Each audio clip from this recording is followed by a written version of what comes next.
Hello students, as you know my name, myself Bia Sharma. Today let me start is chapter 1 class 11 exercise 1.2. बेटा हमने इससे पहले 1.1 को cover कर लिया था, आज बारी है 1.2 की। ठीक है, इसमें पहले क्वेश्चन में लिखा हुआ है एग्जाम्पल ऑफ नल सेट। आपको बताना है इसमें से कौन कौन सा सेट नल सेट है जिसके अंदर कुछ नहीं आता।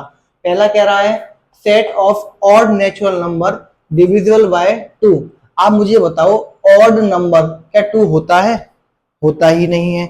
ऐसा कोई भी ऑड नंबर नहीं होता जो 2 से डिविजिबल हो, क्योंकि 1 होता है, 3 होता है। ऑड नंबर का मतलब है विषम संख्या।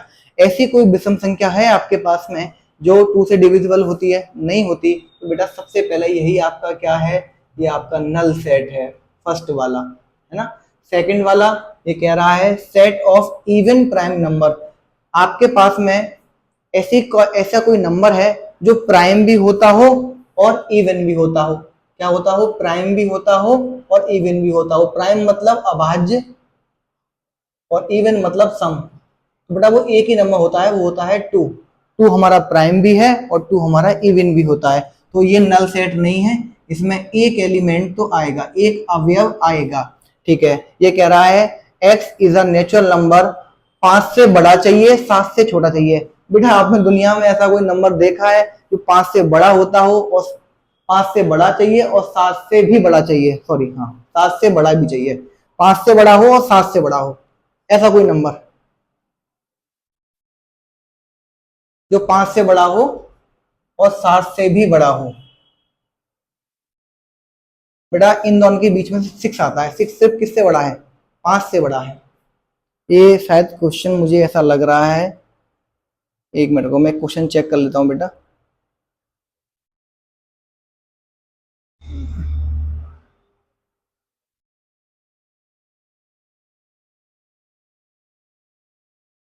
यस, क्वेश्चन ठीक है। कोई भी greater than less than equal to नहीं है, इसलिए कह रहा है कि 5 से बड़ा और 7 से बड़ा। तो बेटा 5 और 7 के बीच में क्या है? 6 है। ये 5 से तो बड़ा होता है लेकिन ये 7 से बड़ा नहीं होता है, तो ये इसमें नहीं आ रहा है। इसका मतलब बेटा ये नल सेट है। क्या है? ये नल सेट है। x जो है 5 से बड़ा होना चाहिए और x 7 से भी बड़ा होना चाहिए। ऐसा कैसे हो जाएगा? हो भी नहीं सकता, और उनके बीच में ही आना चाहिए। ओके, देखते हैं बेटा। y such that y is a point common to any two parallel line। Parallel line का बेटा मतलब होता है समांतर रेखाएं। दो समांतर रेखाओं के बीच में कोई कॉमन पॉइंट होता है? बेटा कॉमन पॉइंट का मतलब है जिस पॉइंट से दोनों लाइंस जाती हों। अब जैसे कि एक पॉइंट यहाँ कॉमन है, अगर ये भी लाइन इस पॉइंट से होके जा रही है और ये लाइन भी इससे होके जा रही है, यहाँ पे दोनों इंटरसेक्ट कर रहे हैं, ठीक है, तो ये कॉमन पॉइंट हुआ इस लाइन का और इस लाइन का। लेकिन अगर कॉमन पॉइंट मिलेगा तो पैरेलल लाइन नहीं मिलेंगी, और पैरेलल होंगी तो उनके बीच में कोई भी कॉमन पॉइंट नहीं होगा। इसका मतलब क्या है? ये बेटा ये भी नल सेट है ना, इम्प्टी सेट है, खाली है, कुछ नहीं है इसके अंदर। ठीक है, डन करेंगे। पॉइंट नंबर 2, पॉइंट नंबर 2 बेटा ये कह रहा है हमें फाइनाइट और इनफाइनाइट बताने हैं। फाइनाइट और इनफाइनाइट हमने इंट्रोडक्शन में काफी अच्छे से पढ़े हुए हैं। क्या कहता है? The set of month of a year. एक साल में कितने महीने होते हैं बेटा? एक साल में कितने महीने होते हैं? आप कहेंगे 12, और 12 के आप नाम आराम से लिख सकते हैं, जनवरी टू दिसंबर। तो आराम से ये तो आपका फाइनाइट हुआ, ये तो आपका परिमित हुआ। इसको फाइनाइट को हिंदी में बोलते हैं परिमित। क्या बोलते हैं? परिमित का मतलब है जिसका शुरू और एंड हमें पता हो, जिसका शुरू और एंड हमें पता हो। ये होता है अपरिमित, जिसका शुरू और एंड मुझे पता ही ना हो, कहां से शुरू हुआ कहां खत्म हो रहा है, मतलब एक ना पता हो। चलो स्टार्टिंग का पता है, एंड का नहीं पता, एंड का पता है, स्टार्टिंग का नहीं पता, ठीक है, उसे हम लोग बोलते हैं अपरिमित। आइए सेकंड वाला, देखो इसका स्टार्टिंग पता है लेकिन इसका एंड नहीं पता मुझे। सिंपल सी बात है, कौन सा हो जाएगा? इनफाइनाइट हो जाएगा। ये कौन सा था? ये फाइनाइट था बेटा, है ना, ये फाइनाइट था, ये इनफाइनाइट हो गया। ये देखो 1 से शुरू है और ये गलत है, यहाँ 100 आएगा, 100 पे खत्म हो रहा है, मुझे पता है। तो कौन सा हो जाएगा? फाइनाइट हो जाएगा, यानी कि परिमित हो जाएगा, फाइनाइट हो जाएगा। The set of prime number less than 9। The set of prime number less than 99। हाँ, तो 99 से छोटे प्राइम नंबर हमें पता होते हैं, तो बेटा ये हो जाएगा फाइनाइट। उसके बाद में लास्ट क्या बचता है? The set of positive integer greater than 100। तो बेटा 100 से ऊपर पूर्णांक तो बहुत सारे होते हैं, 101, 102, 103, 104, 105, 106, 107, 107, 112, 113, 114, 115, कहां तक जाएगा पता नहीं है, तो इनफाइनाइट। तो जो पता है वो फाइनाइट, जो नहीं पता वो इनफाइनाइट, जो पता है वो परिमित, जो नहीं पता वो अपरिमित। ठीक है, फिर दोनों पॉइंटों को नोट करेंगे फटाफट से। तो बेटा नाउ क्वेश्चन नंबर 3, फाइनाइट और इनफाइनाइट दोबारा से आ गया। देखते हैं बेटा क्या कह रहा है। The set of line which are parallel to x axis, कह रहा है कि एक्स एक्सिस के पैरेलल कितनी लाइन हो सकती हैं। तो बेटा देखो ये होता है एक्स एक्सिस और ये होता है वाई एक्सिस, इसके पैरेलल ये एक्स है और ये वाई है। तो इसके पैरेलल तो कितनी भी लाइन आप खींच सकते हो, कितनी भी, कोई इसका एंड नीचे भी खींच लो, कोई इसका एंड नहीं होगा। तो बेटा ये कौन सा होगा, इनफाइनाइट होगा। कौन सा होगा, इनफाइनाइट होगा। The set of letter in English alphabet, alphabet में 26 लेटर होते हैं बेटा, ए से लेके जेड तक। ये तो मुझे पता है 26 लेटर होते हैं, इसका मतलब ये बेटा ये फाइनाइट है, ये मुझे पता है ना, ये मुझे कंफर्म पता है कितना होता है।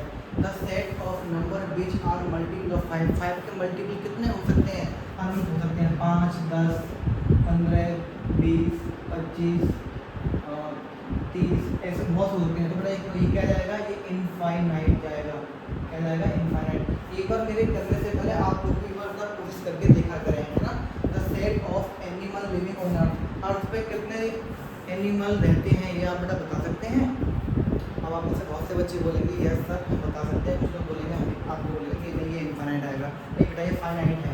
अर्थ का अगर कोई भी चीज़ है तो बेटा वो लिमिट है, लिमिटेशन में है, इसमें उसकी कोई लिमिट है। अर्थ में कोई भी चीज़ ऐसी है वो एक दिन खत्म होगी, ऐसी बात नहीं है। जिसका जन्म हुआ है वो खत्म होगा, है ना, जिसका जन्म है उसका मरण भी निश्चित है। तो ये क्या होगा बेटा, ये फाइनाइट होगा। भले हमें पता नहीं है गिनती में कितनी है, लेकिन तो पता है कि ये सीमित है। The set of circle passing through out the origin, मूल बिंदु से, एक मूल बिंदु से कितने सर्कल पास हो सकते हैं। जैसे एक पास यहाँ से हो गया, एक पास यहाँ से हो गया, एक पास यहाँ से हो गया, कितने सर्कल पास करवाऊंगा बताओ, कितने करवाऊँ बताओ, कितने करवाऊँ। इसका मतलब इनफाइनाइट, क्या करेंगे इनफाइनाइट। ठीक है बेटा, नोट कर लेंगे इसे फटाफट से। आइए अब देखते हैं क्वेश्चन नंबर 4 पे, A equal to B, A equal to B. A equal to B हम लोग कैसे पता करेंगे, हमने वेक्टर पढ़ा है, नहीं पढ़ा तो देख लेंगे। जैसे कि ए में कितने सेट है, 1 2 3 4, इसमें कितने 1 2 3 4, ठीक है, काउंटिंग में तो बराबर है। देख लेते हैं कि शक्ल भी बराबर है क्या। जैसे ए यहाँ पर है, A B B C C D D, तब बराबर है, बिल्कुल बराबर है। तो ये वाला सेट ए के बराबर है। आप लोगों से तो आगे पीछे लिखा हुआ है, तो आगे पीछे लिखने से कोई फर्क नहीं पड़ता है। ठीक है, सेट में ए इक्वल टू कितना है 4 8 12 16, कितना 1 2 3 4, 1 2 3 4, गिनती में बराबर है बेटा। क्या शक्ल भी बराबर है, 4 4 8 8 12 नहीं है, 16 18 भी नहीं है। तो बेटा ये ए नॉट इक्वल टू बी, शक्ल बराबर नहीं है इनकी। ठीक है, जुड़वा चाहिए, जुड़वा बच्चे, ट्विंस, बिल्कुल ट्विंस, है ना। क्या ए इक्वल टू ए 2 4 6 8 10, 2 का पहाड़ा है। देख लेते हैं क्या लिखना है, x SZ x is positive even integer and x less than in equal to 10। इसका मतलब है बेटा आपको इवन आ गया, इवन का मतलब सम संख्या, तो सम संख्या तो है और 10 से छोटी है और 10 के बराबर है। हम बिल्कुल सही कह रहा है, 10 से छोटी भी है और 10 के बराबर भी है, तो बिल्कुल बेटा ये बराबर होगा, a इक्वल टू बी होगा। इसे देख लेते हैं एक बार। ये कह रहा है मल्टीपल ऑफ 10, ये जो है ए जो है वो मल्टीपल ऑफ 10 है, यानी 10 20 30 40 50, क्या ये भी वही है, नहीं है। तो इसका मतलब ए नॉट इक्वल टू बी। ठीक है बेटा, थर्ड और फोर्थ भी यहाँ पे खत्म, नोट करेंगे। इसके आगे फिर हम 5 स्टार्ट करेंगे। क्वेश्चन नंबर बेटा 5, इसमें भी हमें ए इक्वल टू बी और ए नॉट इक्वल टू बेटा बी को बताना है। कैसे बताएंगे, हमें ए इक्वल टू रखा है 2,3 और b इक्वल टू में रखा है x such that x is solution of x square plus 5x plus 6। बेटा आप देख रहे हो कि b वाले सेट में इसमें हमें एक क्वाड्रेटिक इक्वेशन दी हुई है, तो हम इसे सॉल्व करेंगे। क्वाड्रेटिक इक्वेशन आप लोगों ने सॉल्व किया होगा 10th क्लास में, आपने सीखा भी होगा। ये कैसे करते हैं, 6 का पहले मल्टीप्लाई करेंगे a में, कितना आएगा 6, तो 6 के हमें ऐसे फैक्टर करने हैं कि प्लस करने पर 5 आ जाए। 2 3 जा 6, 2 3 जा 6, तो बेटा 5 को आप 2x प्लस 3x लिख देंगे, 2 3 जा 6 होता है, हमने तोड़ दिया 5 को, x कॉमन आ जाएगा, x plus two plus 3 common, x plus two, एक आएगा ब्रैकेट वाला और एक आएगी ब्रैकेट के बाहर वाला। इन दोनों को अब 0 के इक्वल रख देंगे और यहाँ से x की वैल्यू आ रही है -2 और यहाँ से x की वैल्यू आ रही है -3। आप देखिए सच दैट x -2 -3 है और a कितना है 2 3 है।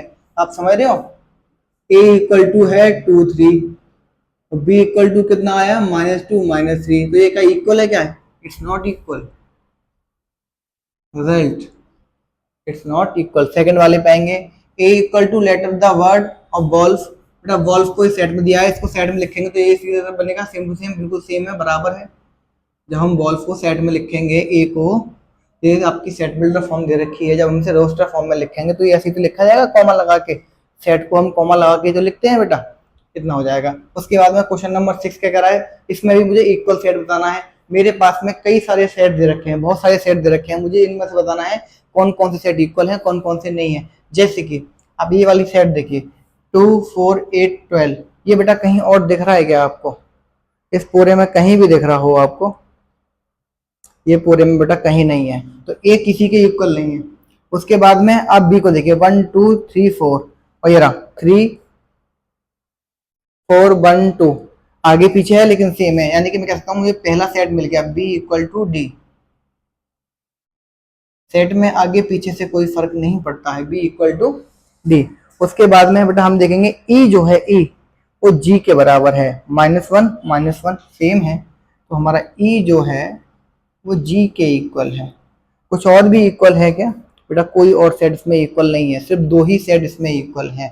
ठीक है, हमने 5 और 6 को बेटा कंप्लीट कर लिया। अब हम 7 इसके आगे का जो है पॉइंट इसे कंप्लीट करेंगे, बेटा नोट करेंगे फटाफट से।